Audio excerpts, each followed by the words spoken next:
Welcome to the explanation for the new slides in the second part of Mod 2. My name is Athena Merriweather, and I work at OHS San Marcos. And together with Ray Thompson, I help to put together the education. The new slides in Mod 2 are going to help our clients to frame addiction in some new ways and to understand a little bit more about the role in recovery and maybe even some of the cognitive science behind recovery. And so this slide is the one I'm just starting with. It's not actually a slide. We'll say that at this point you would be in the break. Also, what I'd like to do for this slide is to sort of, the slides as we go through, rather than teach the class, my intention is to discuss for you as instructors how you might want to approach the material, what it was intended to explain, and some of the details that might help you as you work through these slides with your clients. So just as it was before, we come back from break and we have a slide that defines addiction. If this will, maybe it won't. There we go. Okay, and so in this slide, it's basically the same as it was before. Often if I'm in class, the classroom, I'll have clients read them out loud. I'll take on the last one because that gives me a chance to say that amalgam is a mix of several things. And then I'll say something to the effect of both of the ones that come from medical doctors use the word disease. And at that point, we have it highlighted here. Then I'll go to this slide because you know, a lot of times people who are sitting in our classrooms, and maybe even some of us, are on the fence or opposed to the idea of addiction being a disease. When I'm working with this with clients, I'm pretty careful not to make them positional. So I don't ask, for example, do you believe that addiction is a disease, and then work for the rest of the class to make them right or wrong. Instead, what I typically say is, are there people who believe that addiction is a disease? And then I will ask the clients to speak on behalf of those distant others. What do people usually say when they say that addiction is not a disease? And often I'll hear two things from my clients. One of them is that they have some personal experience with an addict who has in some ways hurt them or mistreated them, stolen things, neglected them. And then they feel like telling somebody that it's a disease means that you don't get to be upset about what happened to you. And so it feels like this giant betrayal from the medical community. So my dad could abuse me and then I have to forgive him because it's just a disease. My sister took all of my parents' attention and I have to just be okay with that because, hey, she's got a disease. And so there's some unmet suffering in the idea of disease.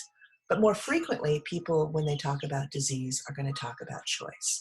Now, after this slide, the next slide that comes up is to establish that the medical community, most of the medical community is on board with the concept that addiction is a disease. I will bring up this slide. This is the DSM-5, and it does a couple of things. One is that it allows clients to read the list and think of some specific examples from the people that they know who may suffer from substance use disorder.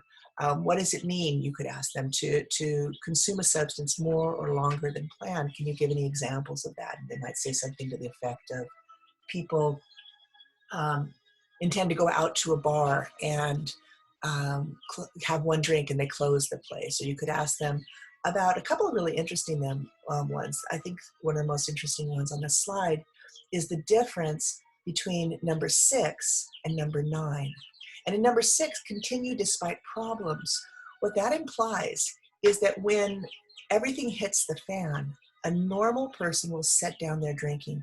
For example, during the Great Depression in the United States, drug use plummeted. Now you would think that in trauma it would go up, but what happened in the 1930s is that people were so busy trying to find food for their children that the idea of partying, absolutely, of drinking, of having fun, of going out, slipped out and disappeared from the normal mind, and recreational drug use went down.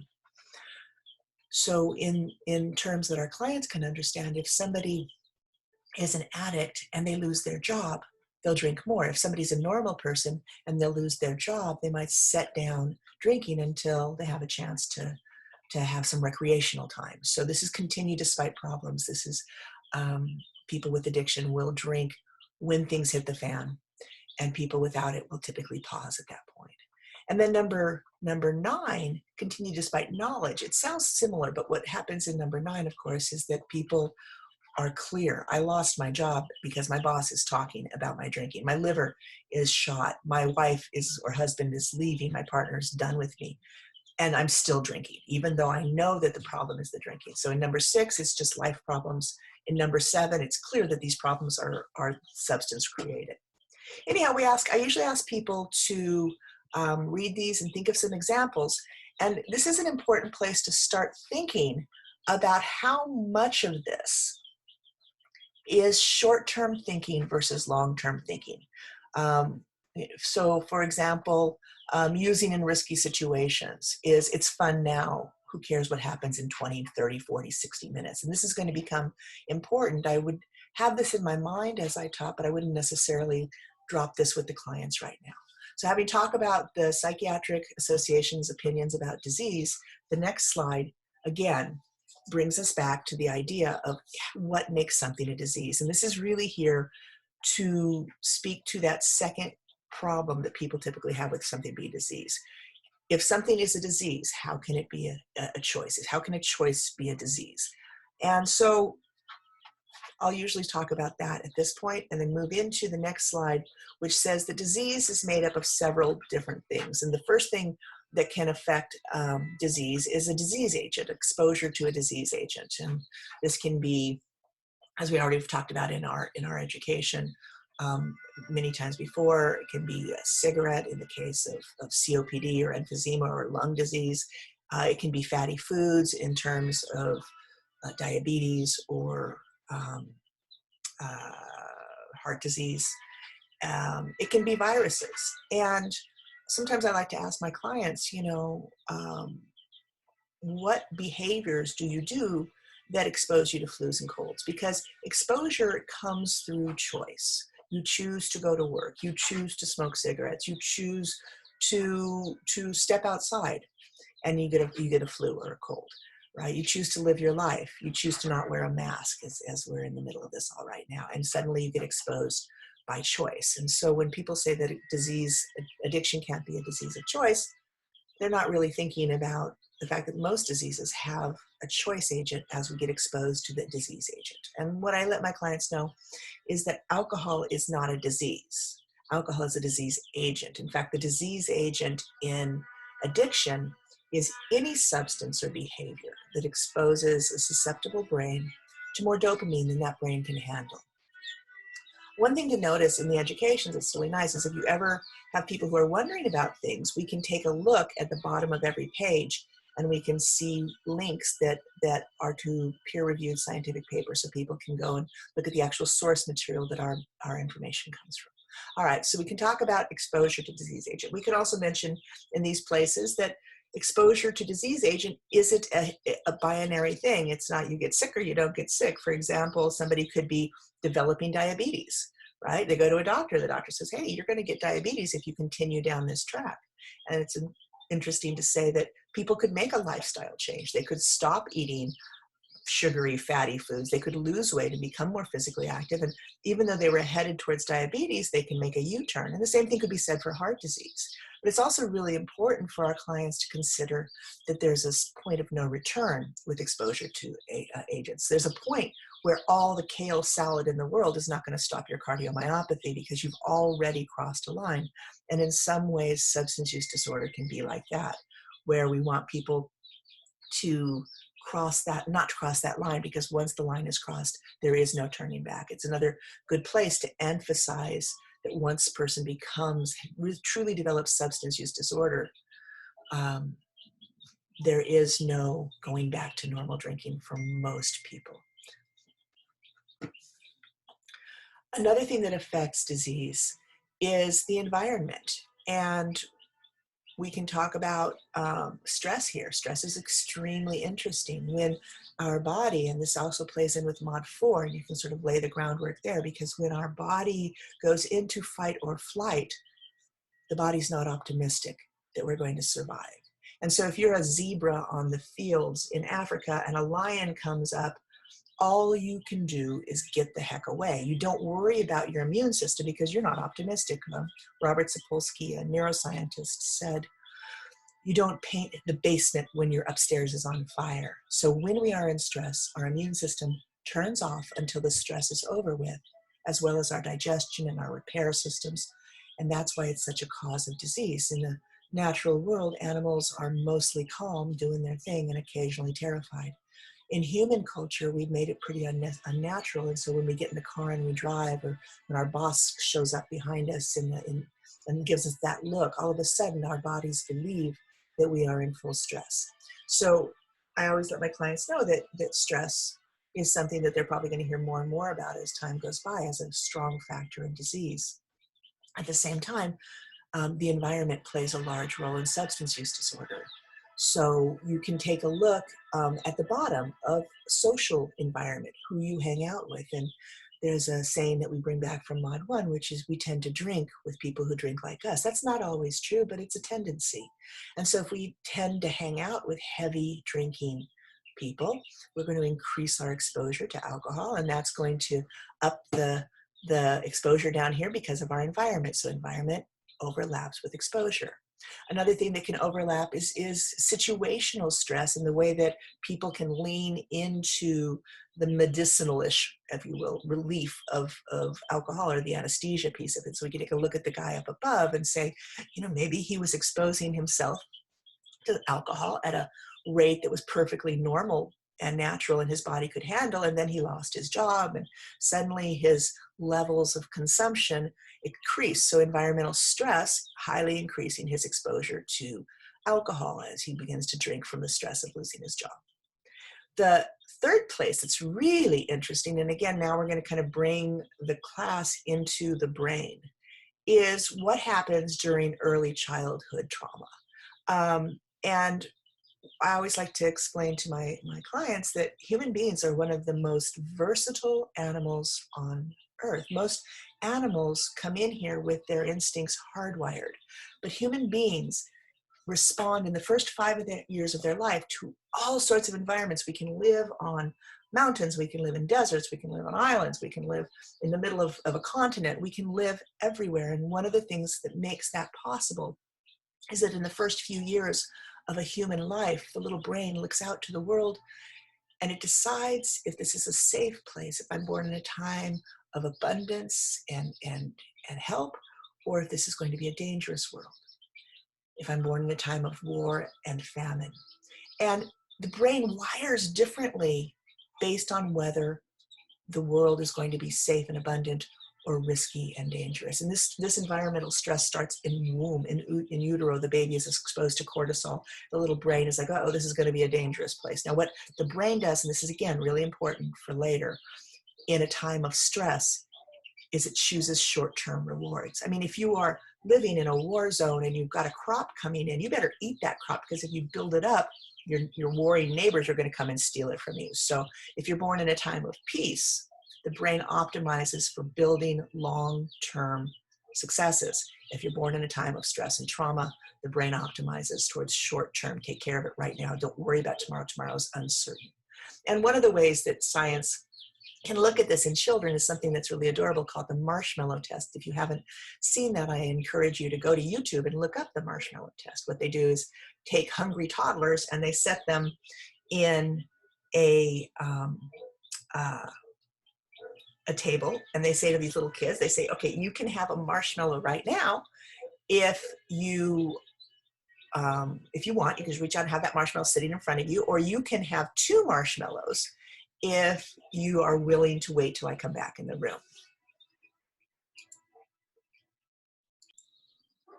So actually I found the marshmallow test. I'll go ahead and play it for you guys right now.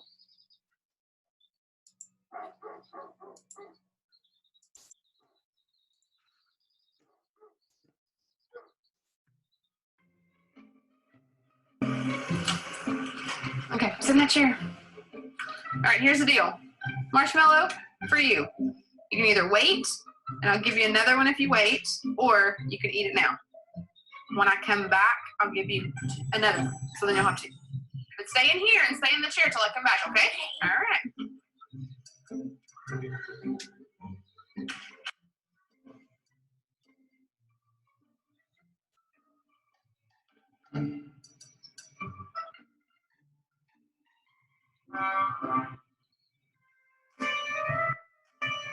I'm gonna go do something and then I'll come back.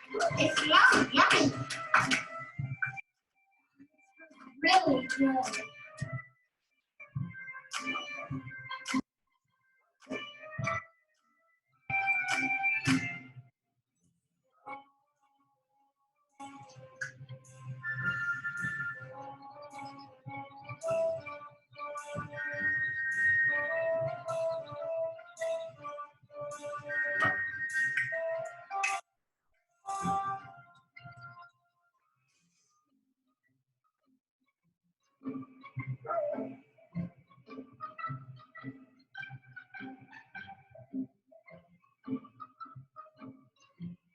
All right, so it's up to you. You can have it now or you can wait. Okay?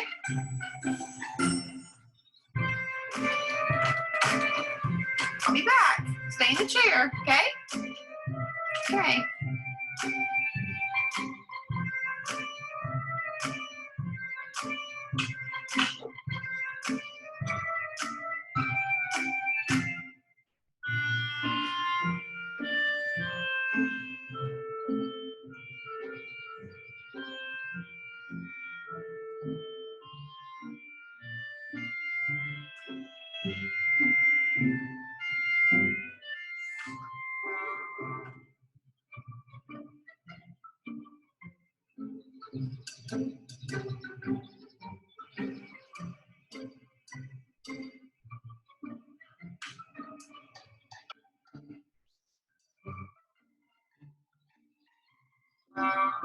All right, so I'm gonna leave and then I'll come back, okay? So you can either eat it right now or you can wait. Either way, okay? Okay.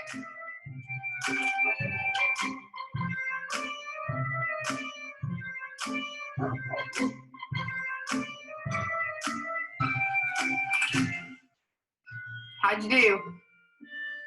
Did you do good? You did? You wanted to eat it, didn't you? Yeah. So did I tell you I'd give you another one? Okay, now you can have both. You need them.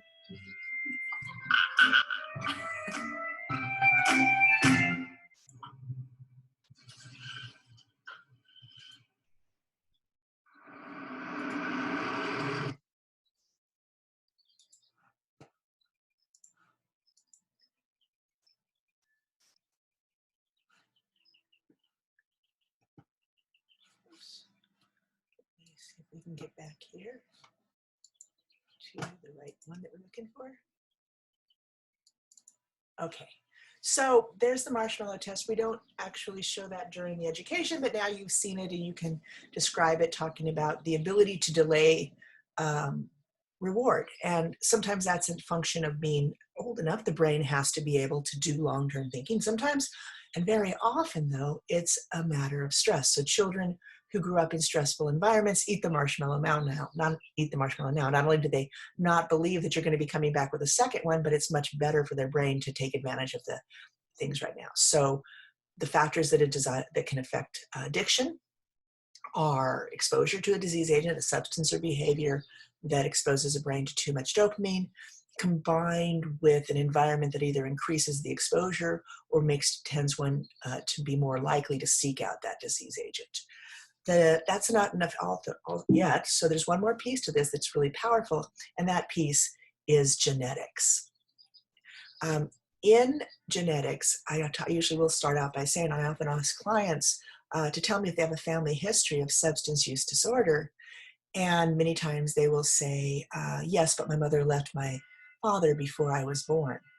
But what I'm thinking about, I tell them, isn't the environmental stress of growing up in a family with substance use disorder. Instead, whether or not you ever met your father, there's a pretty good chance that if he had flaming red hair, your hair is a little reddish. If he had a giant nose, you've got quite a bit of nose there, because genetics codes for a recipe to make all the structures in the human body. And I let the clients know that one of the structures in the human body is a receptor in the brain that catches dopamine. I'll sometimes give the analogy of the receptor looking like a baseball glove. and dopamine looking like a baseball. And then maybe if I'm doing that visually, I'll put one finger down and say, Mark Shuckett, looking with children of alcoholics, realized that there was family lines of alcoholism or substance use disorder where that receptor was shaped funny. It was coded for a funny shape. And that brings us to the story of Tom and Jose. Oops, hang on just a second. Okay. And so when we talk about Tom and Jose, we talk about the hidden difference between children of alcoholics and their normal peers. We talk about these two guys are similar in many ways. They've been friends. They go to the same schools, same hobbies. But Tom's father's addiction makes him 50% more likely to abuse drugs and alcohol, according to Shuckett's work. And we look at the brain, and you can see here in the front of the brain, in Tom's brain, where there's that area of high activity. Sometimes I'll say this is what the Buddhists call a monkey mind, that Tom is always scanning the present environment, looking for some kind of reward. Whereas when Jose has nothing particularly in front of him, his brain calms down. Tom's brain hungry, looking and looking and looking for dopamine because it bounces off of that funky shaped receptor. Mark Shuckett said that there were two things that happened with this. The first sign, he said, was impulsivity. Oops, let me go backwards here. Impulsivity and sensation seeking. And I often will say that that's a relatively non-compassionate way to say potential and high performance, because what we can point out about Tom is that his brain is relatively hungrier for reward than Jose's is. And so Tom is willing to work more to get those rewards. And I give the example of them being in second grade and having a teacher who has a special creative project that she gives the children every Friday, and they don't have to do it, but if they come in on Monday with the project done, the teacher will spend actual time with the kids, praising them and appreciating, and all of these kinds of adult praise fill their little heads with dopamine. I say that Jose will frequently do the project, but Tom never misses a Monday. And that's because Tom's brain really needs the dopamine. Another example is when Tom is an adolescent, he gets a job. And when he gets his first paycheck, all of a sudden he has these visions and plans of the things he can buy, and the Game Boy or whatever they are now, PlayStation that he wants, and the new phone that he's going to get. And he's super excited, and and that fills his brain with excitement and dopamine. So that the paycheck is a source of dopamine for the young man. And then he quickly realizes that the harder he works, the bigger the paycheck, and boom, he's very motivated to get increased dopamine. And so he goes from being, a box boy at the grocery store to being the weekend assistant manager, just skyrockets up. And then suddenly he gets bored and he quits. And I use this to point out one of the truths of dopamine, which is dopamine is rewarded by the difference between what you expected and what you received. And when you don't expect very much and you get something very big, you get a lot of dopamine. But as you continue to get that reward, your expectations rise and the amount of dopamine diminishes. Dopamine is the difference between what you expected and what you received. So in Tom's case, as soon as he gets these bigger and bigger paychecks, pretty quickly, he's expecting the big paychecks. He loses all of that desire to stay in the job, and he quits. And then sometimes I'll draw a picture on the board of people who get hired and become manager and then quit. And their career trajectory is this series of peaks and valleys as they go up. And I talk sometimes about how parents who have kids whose brains work like this use what we call the P word, potential.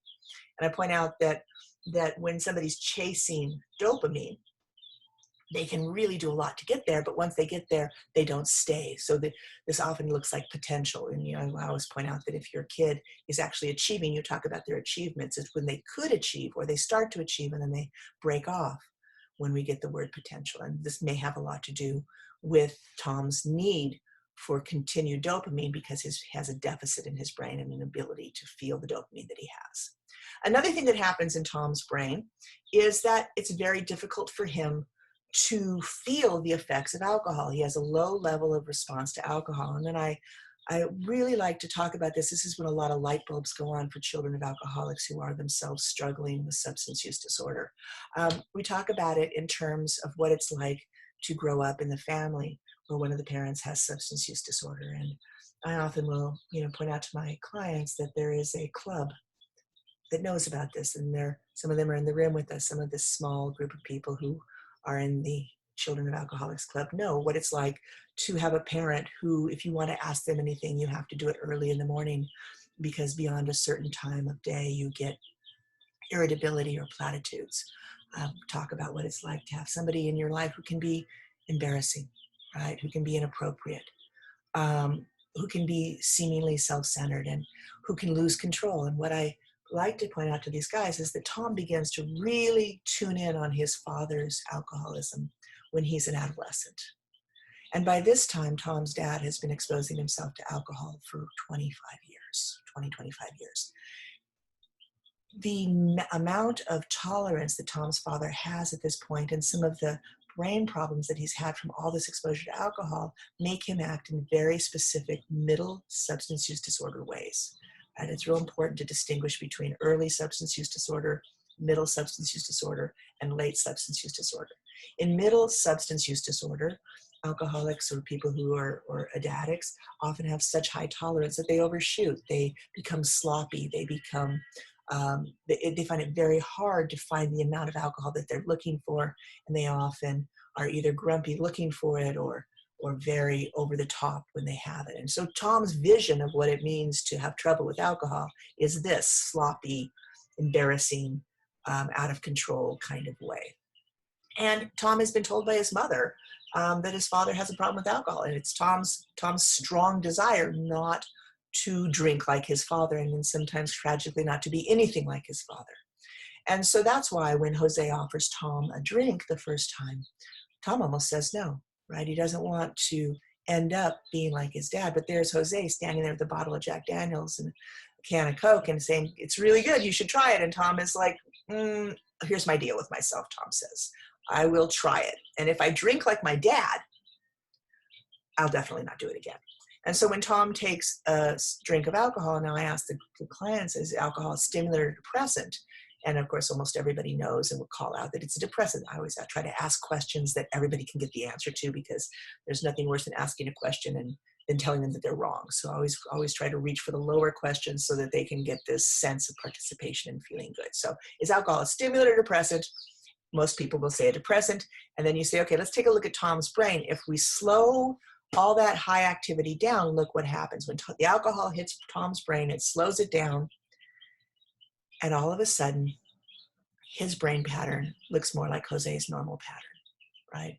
And what Tom experiences in this is that he suddenly feels comfortable in his own skin. And many people with substance use disorder have said to me, and probably to you as teachers over the years, the first time that I consumed alcohol, I knew I had something great going on and I needed to keep it happening, right?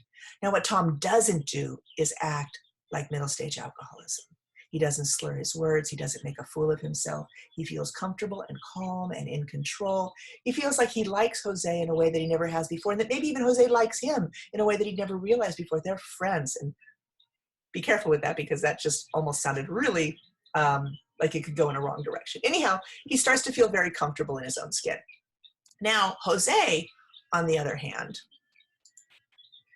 if you take his brain and you slow it down, he starts to slur his words. He starts to get silly. He starts to act pretty much like Tom's father. And here is one of the real tragedies of substance use disorder, of alcohol use disorder, and that is that people who are normal in their early drinking tend to act a lot like people who have substance use disorder in the middle stage. So middle stage alcohol use disorder looks a lot like early stage normal drinking. In other words, Tom, looking at Jose's behavior, it seems perfectly clear to him that compared to himself, Jose is the guy who's drinking like Tom's dad. Jose must have the problem with alcohol. And what Tom can't know, because he wasn't even born yet, and nobody really talks about it because it wasn't a problem, is that his own father drank pretty much like he does right now. And so ironically, one of the signs of early substance use disorder is the ability to handle drugs or alcohol and remain normal. Because in reality, in truth, the appropriate response to an intoxicant is to become intoxicated.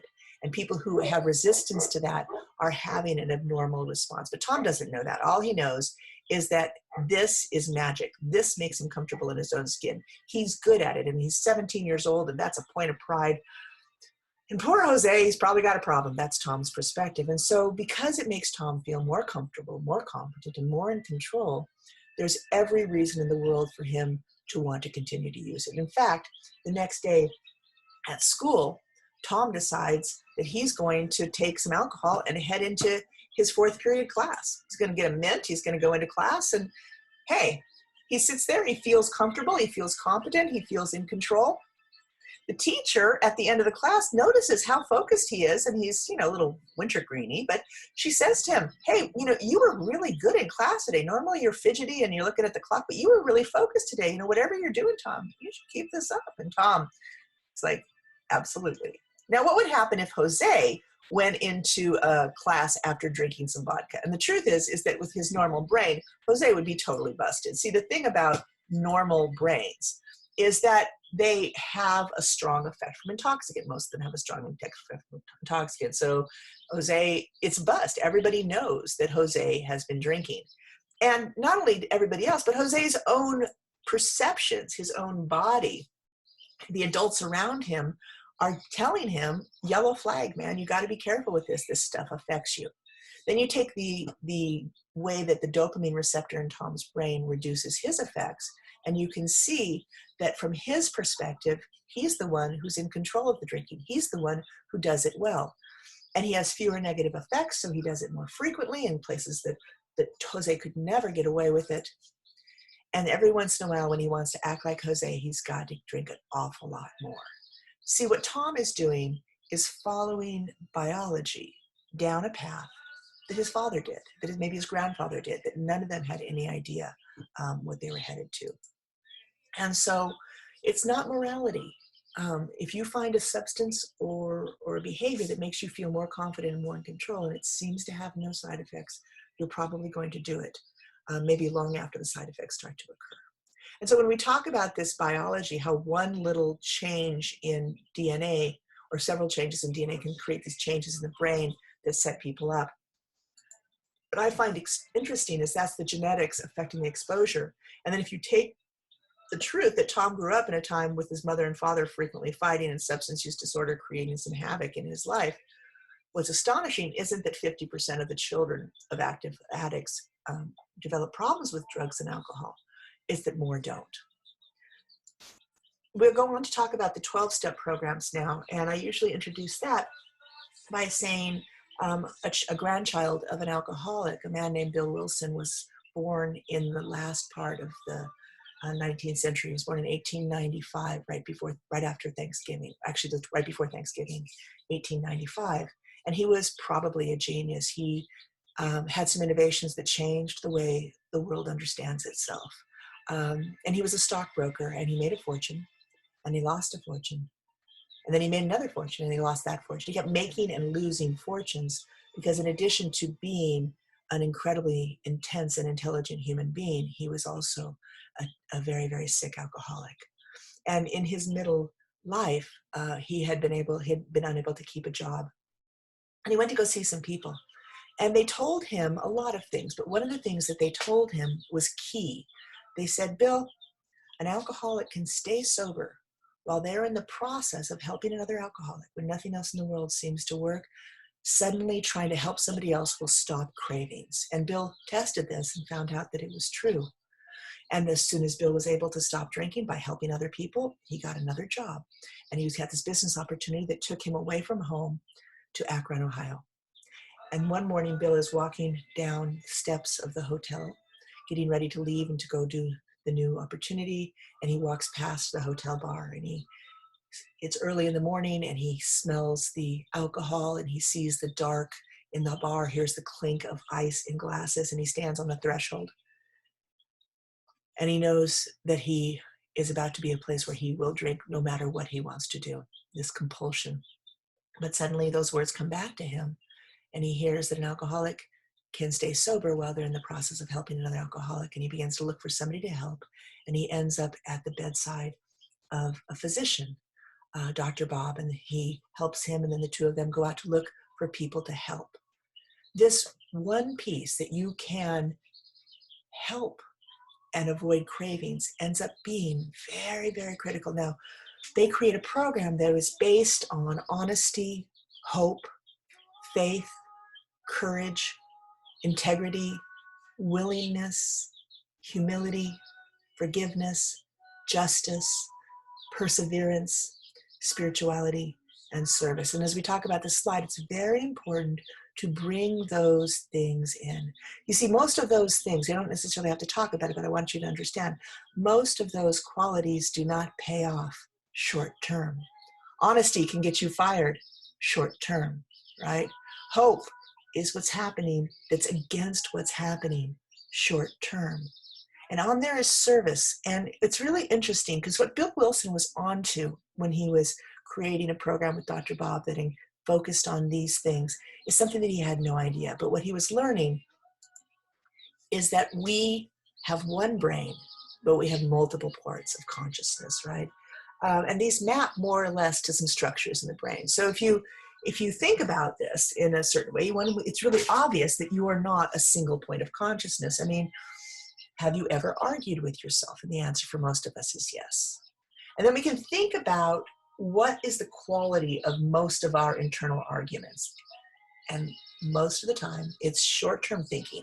Hey, let's have some ice cream, versus long-term thinking. Ice cream will make you fat, right? Short-term thinking. Let's go shopping, against longer-term thinking. In a couple of weeks, we've got to pay a mortgage. And so we have this Bugs Bunny, Daffy Duck, angel devil on your shoulders. And these are our time zones. So let's start with the time zones that are most known and most common and most clearly mapped to parts of the brain. Every human being in the middle of their brain, if their brain is working properly, has a 5-minute brain. This is maps to the midbrain, or what we call the limbic system.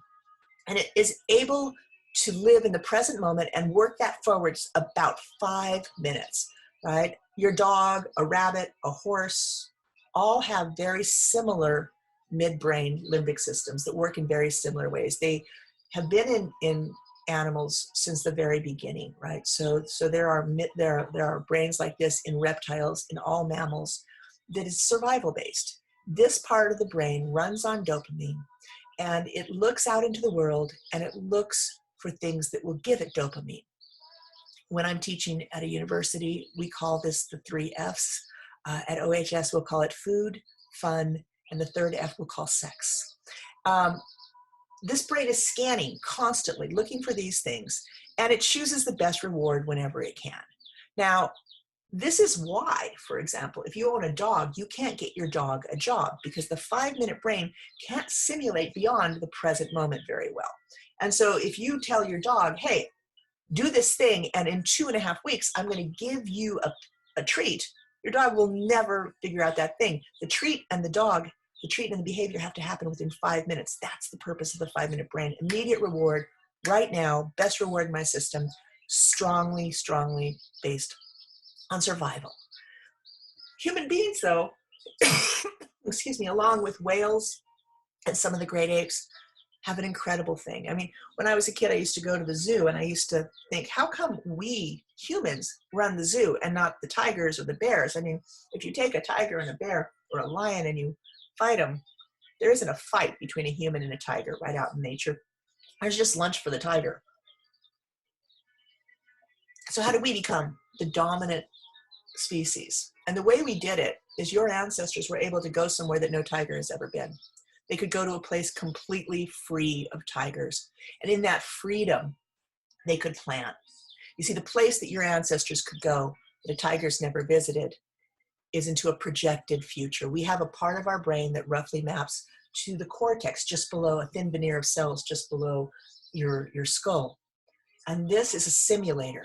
And your ancestors could sit around a fire when no tiger was with them and imagine a future when a tiger could come. They went into the future and they began to prepare about something that had never actually happened. This is an incredible innovation in consciousness, this ability to simulate without actually having to do. You know, we don't have to make liver and onion ice cream. We can imagine how that would taste, and we don't have to do it. See, this ability to see the future has allowed us to make goals, to make plans, to build bridges that we can't cross until they're done, to make civilization.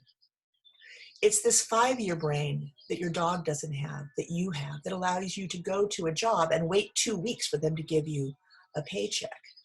If your 5-minute brain wants fun and excitement, your 5-year brain craves satisfaction. It wants to build something over time and see it come to fruition.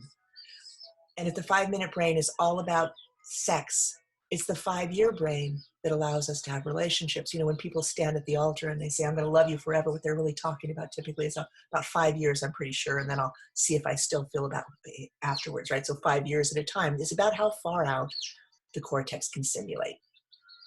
The interesting thing about the human being is that our 5-year brain is also our ego. If I was to pull people aside on the street and say, hey, tell me, if you got a minute, tell me everything about yourself, they're typically going to list out the qualities of the 5-year brains. I do this kind of job. I'm in this kind of world. These are the things that are important to me. These are the things I'm saving up for. These are the places I want to go on vacation. This is me.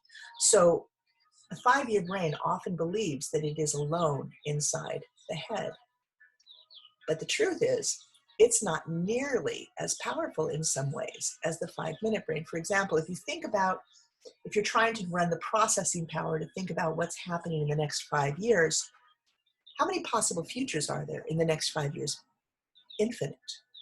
And yet, how many things are happening in the current 5 minutes? And that's 1, maybe 2.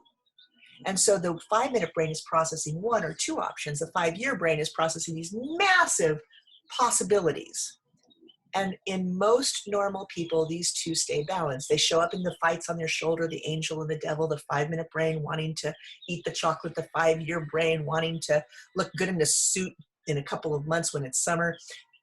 But more or less for normal people, these two things muddle along. Here is one of my favorite ways to understand addiction. Addiction is a dysregulation between the 5-minute brain and the 5-year brain, where the 5-minute brain becomes strong as the 5-year brain becomes weak. Right? And dopamine can do that. Dopamine, as it triggers into the 5-minute brain in certain susceptible brains, can intensify the power of the 5-minute brain. And if you add to this an early childhood trauma where the brain is already wired for short-term thinking, for some people, these two dysregulate. It's almost like after a certain exposure to alcohol, the 5-minute brain figures out how to make, and I'm going to use bad language right now, sorry, Ray, how to make the 5-year brain its bitch. And the 5-minute brain begins to run the show, scanning for reward. And when it needs to, it retreats and hides behind the 5-year brain, and you start to see this behavior in people with substance use disorder. They're scanning, they're doing, they're conning, they're scheming. And then you come to them, you're like, why on earth did you steal that money? And the poor 5-year brain is the designated bag holder trying to figure out how to explain that. The 5-year brain, because it's the ego and it doesn't really acknowledge that it's alone, it's not alone, will try to make up ideas that explain why the 5-minute brain grabbed the wheel. And so people will say, well, I never really liked that job, and that wasn't really what I wanted to do. And you'll see them justify, you'll see the 5-year brain scrambling to make sense of the fact that it was hijacked, tied up, and put on a railroad track while the 5-minute brain was acting out. Now, if you're the friend or lover or parent of an addict, maybe you've noticed these switches coming back and forth between your loved ones. Sometimes they'll show up and they'll be them, and you can relate to them. And sometimes they show up and there's a shiftiness to them, an almost animal attention on their focused goals, on dopamine. And they'll do anything. They're canny, but they're not the person you're used to. And it can get exhausting trying to figure out if they're in the 5-minute brain or the 5-year brain, and they switch back and forth with the 5-minute brain in addicts more and more and more taking control. Now, one of the tragic things about this is that once the 5-minute brain has learned to take control, it never forgets how to do that. And this is why, even though a person can starve away the alcohol, not use alcohol, the minute they go back to it, the 5-minute brain goes back to those old circuits, takes over again, and they find themselves very rapidly back in where they were. When we look at the 5-minute brain, survival based in the 5-year brain. One thing we can see is that the 5-minute brain, as powerful as it is not very well suited for the way our world is set up. So if the 5-minute brain is hungry, that's where it's going to come from. Hey, I need food. And it sends that message in a normal brain up to the 5-year brain, who goes, well, we should probably get a job. For the 5-minute brain perspective, a job makes absolutely no sense unless you work in a place with food, and then you can go eat the food there. But this part is able to say, to get food, we need a paycheck. To get a paycheck, we need a job, right? The 5-minute brain wants fun. The 5-year brain says, we're going to delay that a little bit because we're going to get something much better. We're going to build something, right? So they're natural enemies, but as we move into the 5-year brain, we get better results. We get more adaptive for human life. So addicts are very ill-adapted in many of their ways for civilization. They find it very difficult to keep jobs. They find it very difficult to sustain relationships. They find it very difficult to feel good about what they've built with their life because they're continually moving back into a very short-term thinking place. Now, what Bill Wilson figured out is something astonishing, right? There's our 5-minute brain and there's our 5-year brain. There's another part of the brain that's less understood by neuroscience. It's likely to be out over the areas above your ears in the temporal parietal area, and there's probably some parts deep inside the brain as well that work to this. But we're going to call this other function of the brain the 50-year brain. In the 50-year brain, it's activated by acts of service. This is why they were able to tell Bill very practically that the 5-minute brain shuts down when the 50-year brain goes on. So when an alcoholic is in service, the 5-minute brain quiets for a minute and its voice, the voice of craving, goes down. It's really astonishing to watch this happen, but this is the basis of most 12-step recovery, is getting people to feel comfortable turning the power over to an extraordinarily long-term, subtle part of the brain that we don't recognize as ourselves. So when we look back, when we flip back to what the AA program was focusing on, this honesty, hope, faith, courage, integrity, willingness, forgiveness, these are the qualities of a good death. If at the end of your life, people say of you that you were spiritual, that you were forgiving, I don't know anybody who at the very last minutes of their life is worried about the 5-year brain goals. I don't know anybody, and I worked in hospice for a while. I never sat with somebody who said to me, gee, Athena, I really wish that I had worked more overtime, right? I wish that I'd had a bigger house. At the end of our life, each of us is working very hard to say, I hope that my life had some purpose. I hope that I contributed. I hope that the people I love carry on with love in them, right? These wonderful, incredible things that Bill Wilson was trying to do. Well, when we deliberately power up, send our intention and power to the long-term part of our brain, the 5-minute brain, which is so beautifully wired to the 5-year brain, loses power, and we get freedom back. In a normal person, this is not a bad thing to do. If you're living from a long-term view, if you're seeing how honesty pays off long-term, if you're seeing how integrity and compassion pay off long-term, you're going to have a good life. But if a person is an addict, Bill Wilson would say that it's not a matter of a good life, it's a matter of life or death. And so when we fund those parts of the 50-year brain, the uber long-term thinking, the part of us that is aiming for a good death, what we find is that we have a life filled with competence, right? The longer our plans are, the more we set up for a good result, right? How do people get to the 5-year brain? One of the things, or the 50-year brain, one of the things that it looks like experientially is surrender. It's as if the 5-year brain has to drop the reins for just a minute to go into the 50-year brain. Another really interesting thing that happens with the 50-year brain is there have been studies where they stimulate that part of the brain, and people will suddenly start to feel like they're having an experience of the divine. They'll contextualize that. They'll say, well, obviously I'm in the presence of Jesus, or they'll say, obviously I'm in the presence of Ganesh, or obviously I'm in the presence of Allah. Based on their their beliefs, but there's this felt sense of something bigger than ourselves. And sometimes in this slide or in this conversation, people will be, well, wait a minute. If you experience the divine or spirituality in your brain, does that mean that spirituality is not real, right? It's just a trick of the brain. And what I think I would say to that is we experience light and sound in our brain and nowhere else. And if it's not for light and sound in our brain, where does it exist? But that doesn't mean that there's no light or sound or heat just because we experience it ourselves. I would say that instead, one might argue, if one was inclined, that the location in the brain that's sensitive to spirituality might be a place that lets you know that spirituality perhaps is a real thing, just like light and sound and texture and all the other things that we can sense in our brain. In any case, what happens in recovery is that if people are not aware that they're literally trying through the 12 steps to open up this part of their consciousness, it feels like some airy-fairy, old-school religious, what the heck are we talking about way. They don't really understand that they're shifting power from a part of their brain that has lost control, the 5-year brain, and away from part of their brain that has gained control, but maladaptively, the 5-minute brain, into a part of their brain that can steer the ship into a magnificent life. You see, if you are in the 50-year brain, you know that the 5-minute brain is hungry, just like you would if you were in the 5-year brain. And if you're in the 50-year brain, you also know, like the 5-year brain does, that the 5-year brain needs a job. But what you have in the 50-year brain that the 5-year brain doesn't have is the desire to create a job that actually aligns with purpose. And that's a little harder to find, but not impossible.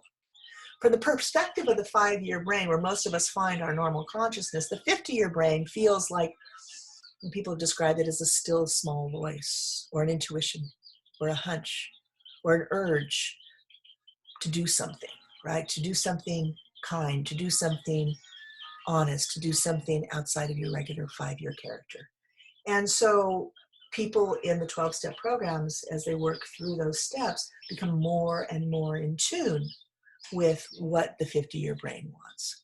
One of the troubles, though, is that the 5-year brain typically has no idea that this is there, unless it's very carefully explained to the 5-year brain that this is what you're trying to surrender to.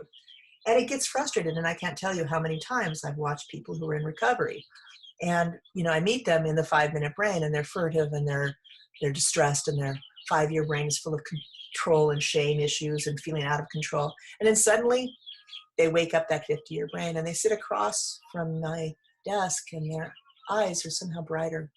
And they're talking about humility, and they're talking about forgiveness, and they're talking about self-forgiveness, and they're talking about service, and they're talking about what they can pack into life. And they're luminous, and they're clean, and they have no cravings. And then they'll come across a couple of weeks later, and they'll say, this whole airy-fairy spiritual stuff is well and good, but I got to get practical. I got to get myself a job.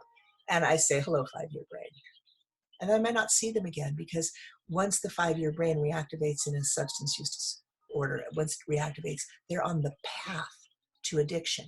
And it's so peculiar because unless I, as a counselor, recognize the role of the 50-year brain in supporting people into their recovery, I may also get on board and increase the 5-year brain. I might say, well, what's your plan? What's your goals? Okay, come on. We got to get practical.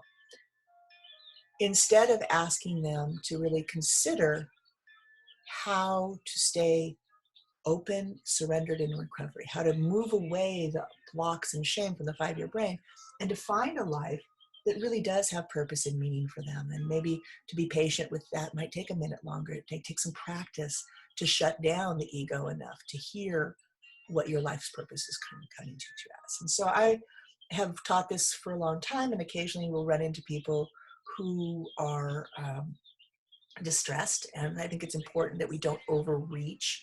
We can talk vaguely about parts of the brain, for example, the limbic system in the 5-minute brain, and the cortex in the 5-year brain, and the temporal parietal juncture, and so part of the temporal lobes in the 50-year brain. But it's important that we understand we're not neuroscientists, and we don't have to specifically tell them how this works, because actually neuroscientists don't know specifically how the brain works.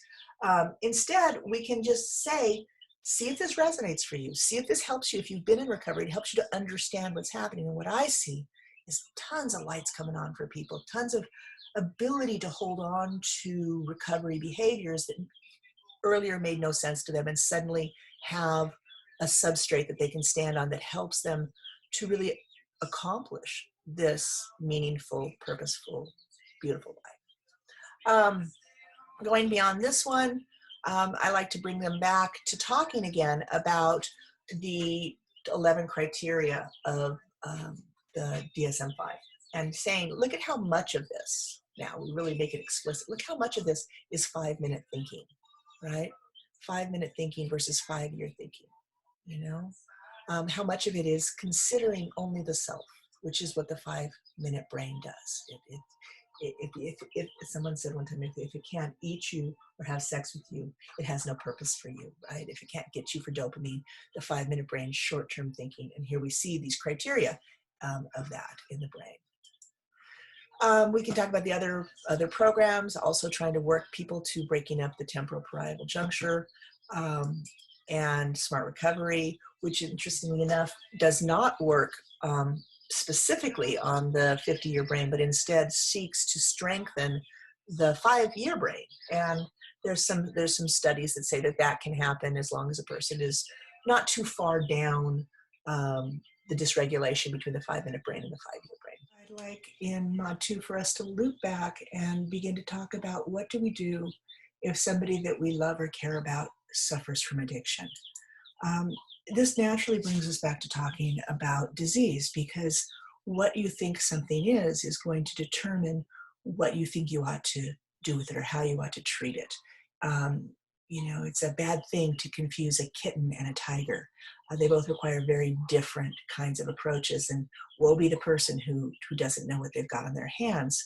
So if you think that somebody is making a moral choice to overuse drugs or alcohol when what they really have is substance use disorder, you're more likely to try to use persuasion to get them to make a new moral choice. You're trying to work with moral reasoning. You give them examples and explanations, and you tell them how much it matters to you. You increase your own stakes in this, and you make their value as a human being based on whether they are reasonable enough or not. Because addiction is a brain disease, this typically fails, right? People can't be reasoned out of a disease, and instead we start to get more frustrated, we start to get more confused, we start to wonder what's wrong with this person, why they have such bad morals, we get angry, we see them as a person making bad choices. When we see something as a disease, we turn ourselves towards treatment. Now, it's not to say that a person who has a disease has no responsibility. But the responsibility for a disease is not whether you have the disease or not. You don't get to choose whether you have the disease or not. The choices that a person with a disease makes is whether they treat the disease or not. And if you're the loved one of someone who has a disease, you don't have to ask them not to have it. Hey, if you love me, Mom, please don't have cancer. Instead, you ask them to get the disease treated, and it makes all the difference in the world. You know, because addiction is a brain disease, we can get real confused about it. We can be thinking it's all about choices and behavior. Let's take a look at how we treat a disease that we don't think has a moral component. It's not a brain problem, it's a bodily problem. Let's take a look at cancer. If your mother developed cancer, right, there's a pretty good chance you wouldn't try to treat it at home. Right? You wouldn't say, "Oh, Mom, you've got cancer. Well, come on over to my house, and Dad can set up some chemotherapy in the living room, and you know, Sister can make some radioactivity radiation treatment in the dining room, and I'll do some cancer surgery. I have got knives in my kitchen." You would never on earth think to do that. Nor would you say, "Well, okay, you got cancer. Too bad," right? Instead, what you would do is you would take it very seriously, and you would try to brainstorm what could be done to save her life, right? Now, if my personal mother was diagnosed with cancer, knowing my mother, we'd all be going through some denial. My mother would say, "You know, I didn't have it before I called the doctor. I feel fine. There's nothing going on," right? She might say things like that. She might have heard about treatment being painful or scary. She might focus on the fact that it may not work. She might say, "You know, I don't want to lose my hair. I don't want to lose any parts of my body. Maybe I'll suffer for nothing and none of this will work," right? Even if my mother is reluctant to get cancer treatment, I'm not going to say, well, okay, come to my house and we'll just try yogurt, right? Instead, I'm going to do a couple of things. The first thing that I'm going to do is I'm going to investigate where we can get good treatment, right? I'm going to interview nurses maybe and ask them who they would take their mother to. I'm going to arrange for a mom to maybe meet with a doctor who can give her good, honest information. And then once we have the information on what needs to be done, as best we can figure it out, I'm going to sit down with my mother and in a very vulnerable, honest, and authentic way, I'm going to attempt to motivate her to actually take the treatment. I may talk to her about her grandkids or how important she is, or some of the things that I know she wants to see in the next few years, right? And if my mother was to agree to go into treatment, knowing my mother, she would be full of reasons why she can't do it right now. I mean, I've got the cat who will take care of the cat and who will drive me there. And, what if I can't drive and who will make my dinners? And obviously, like you, I would say, I'll take care of your cat. I'll drive you. I'll make sure, we'll make sure that you don't lose your home, right? What the principle in cancer treatment would be is anything to support your treatment, right? Nothing to be your treatment, right? I will support your treatment. I won't be your treatment. And I'm not going to do a single thing that makes the cancer any stronger. Now, can we see the distinction here between treating the disease ourselves and removing obstacles for treatment? This is a sane approach if we would take with a loved one with cancer. Well, when we're treating addiction or when we're faced with a loved one's addiction, this approach is also very useful, right? So what it looks like when I decide to treat addiction, when I become a treatment center for my heroin addicted nephew, is that I try to solve the problems that addiction is causing in his life, right? I try to make sure that he has food, money, shelter. Maybe I pay for his drugs so he doesn't go into withdrawals. This allows his disease to continue because now it's hijacked my 5-year brain, right? And it's using my resources and my ego and my culture so that it can continue to expand and grow inside him, right? So one way that I try to treat an addiction in somebody else is I try to take care of those things that the addiction is shredding apart, their life, their situation, their family, their money, their health, their home. A second way that people try to treat people's addiction themselves is extremely, I'm going to say optimistic, but I might also have said arrogant. And that is to bring that person into their home so that you can control and supervise, so that we can keep an eye on their 5-minute brain. And what's happened now is that our 5-year brain has actually taken up with their 5-minute brain and thinks that it can outsmart them, right? Most times, this idea of locking somebody into your home is an incredible disaster. And there's a lot of ways that we go about this. Sometimes it's like, just come home and live with me. Sometimes it's innocent and it seems naive enough, but what it really is at its heart is the naive belief that your 5-year brain can do what their 5-year brain couldn't do, which is to take this 600-pound gorilla of a 5-minute brain and bring it to the ground.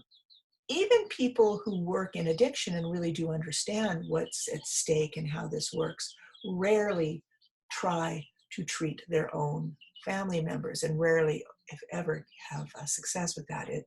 And the same principles that if you're a surgeon, even if you're a really good surgeon, if your loved one needs surgery, you don't put them on the table and anesthetize them and stick a knife in them. You're too close to the situation. So typically, treating our loved one's addiction is very similar to if we were to foolishly try to treat somebody else's cancer at home. We don't try to treat disease at our home.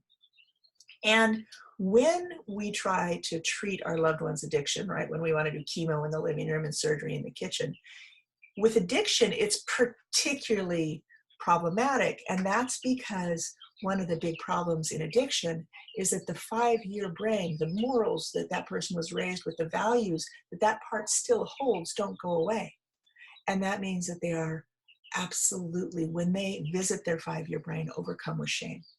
Right? Many years of sitting and listening to people who've suffered from addiction teaches me just how deep this horror and shame goes. It's as if their 5-year brain is strapped onto their shoulder, watching them do these horrible things, unable to stop the car.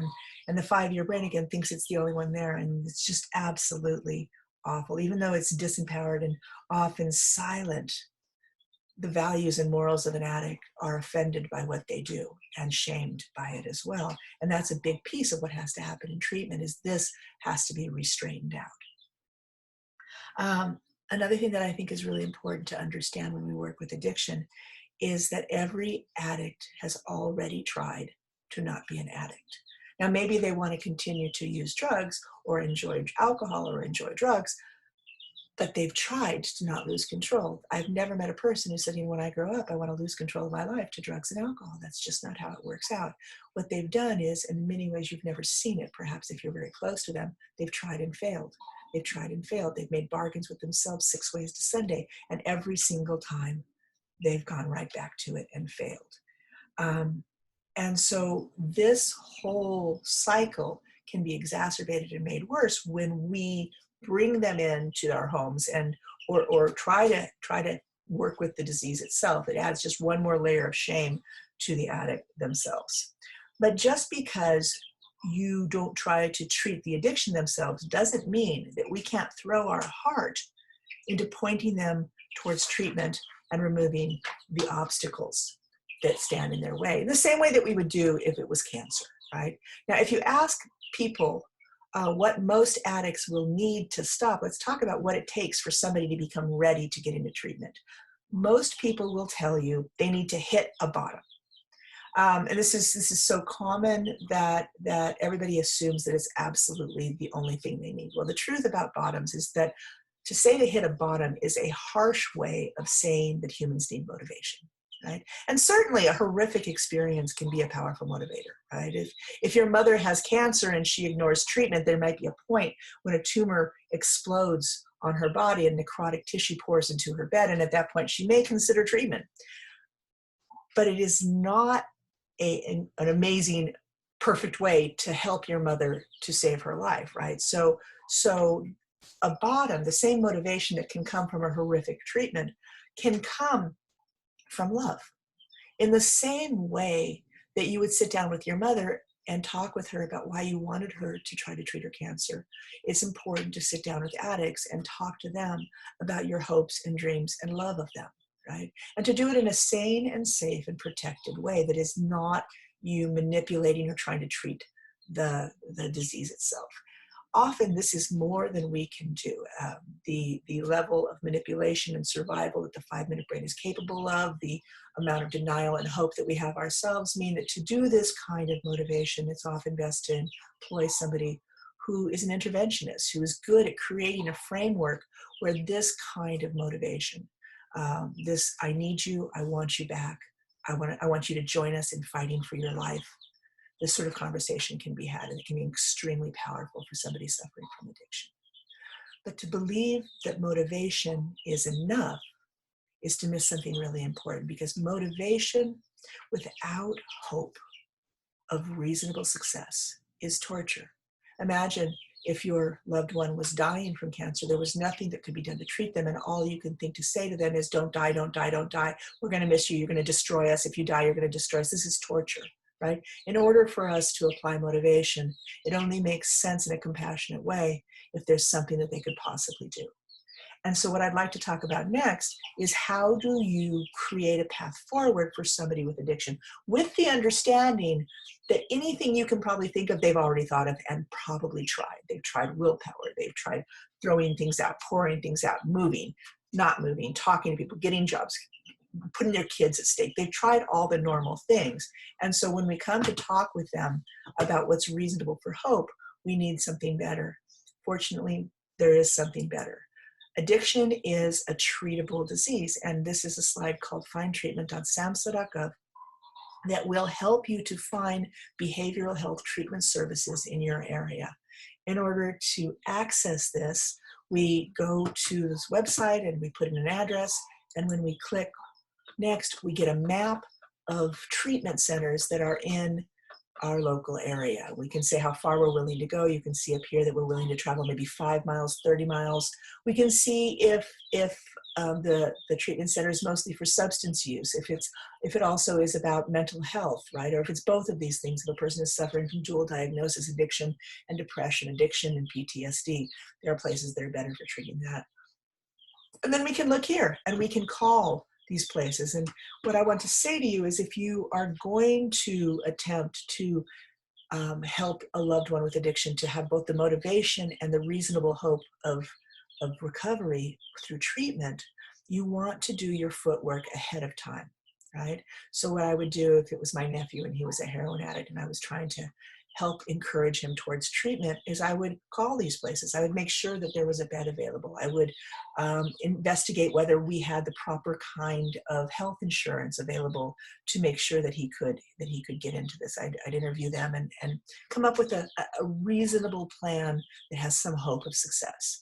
And then I would sit down with my nephew and I would have that vulnerable, honest, heart-to-heart talk. And I would choose my moment to do it to when he was there, when he was in his 5-year brain, when he wasn't in his addict mode, when he wasn't seeking or recovering, when he was just in that moment that Bill Wilson used to call sweetly reasonable.